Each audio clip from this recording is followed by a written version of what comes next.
This is going to be a review on the Reef Octopus hang on the back protein skimmer. It's the model BH-1000. It's been on my 75-gallon reef tank for a week now. It's been working extremely well. It's pretty simple to put together. You just have to put the motor here on the bottom. There are some gaskets, little rubber O-rings, as you say, that go inside here, and there's also a little one that goes in here. My advice is make sure that these are tight, because I did have a little air leak in this one here. It wasn't leaking water, but it wasn't tight, and what it was doing was shutting off the pump because it gets a little air pocket inside here, and it stops the micro bubbles. I had that happen about 3 times before I finally called, and they told me what was going on. Also, when you hook it up, this is the tube here. This is the silencer. Make sure you prime it. You can either put your finger over the end here, or you can just pinch this, and as you can see, if you pinch it here, you'll see the bubbles, they start to go away, and that just primes it. And let it go there, and then there it goes. The collection cup is super easy to empty. It's got a little cap here. You can see all the good stuff going in there.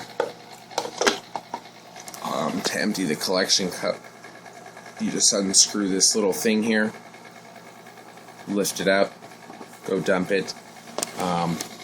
It's got a little rubber band here. As you can see, I just set it too far, so it's getting a lot of more water in there than bubbles. Just adjust it. There is a little mark here. Just set it with the water level here. When you first set up, there is quite a bit of micro bubbles that are going to come. I had them for really bad for about 2 or 3 days. Comes with these little circle filter sponges that are actually supposed to go.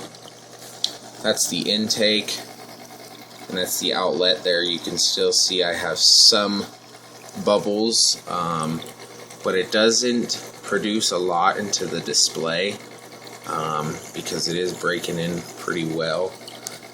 Those are actually supposed to go on the outtake and the intake there, but I just think they look kind of ugly, especially in your display tank. I mean, you already have a hang on the back skimmer. So what I did is I stuck the small one down in here on the bottom, and then the bigger one here, because there is a little hole there, and as you can see, tons of bubbles. So I just put the big one there and the small one there, and it does help quite a bit. I've emptied this thing quite a few times. It does pull out stuff pretty well. I have this on a 75-gallon, and it's been working quite well for me. I'll show you what it looks like inside the display.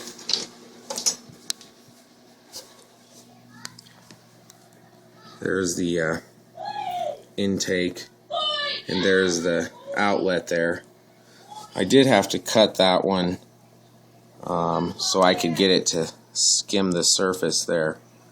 But if you let the water level get like in the middle of where that thing is skimming, in the middle of the inlet, it will stop working, because it won't suck enough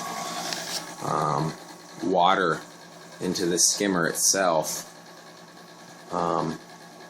But overall, I am really pleased with this skimmer. This is the first skimmer that I've had that's actually a good name brand. I've had some off-brand cheap ones, and my advice is pay the extra money and get a good skimmer. This thing's been keeping my water extremely clean. I love this thing. It's one of the best purchases I've made for my tank, as I can't have a sump right now. That'll come later on, but you know, you don't have too much stuff inside the display. You don't have the motor inside the display. But yeah, that's my review on the Skimmer.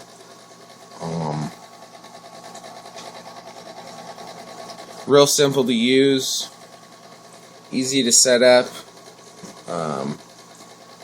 I ordered mine from Bulk Reef Supply. It was $190. If you have any comments or any questions, feel free to ask. Thanks.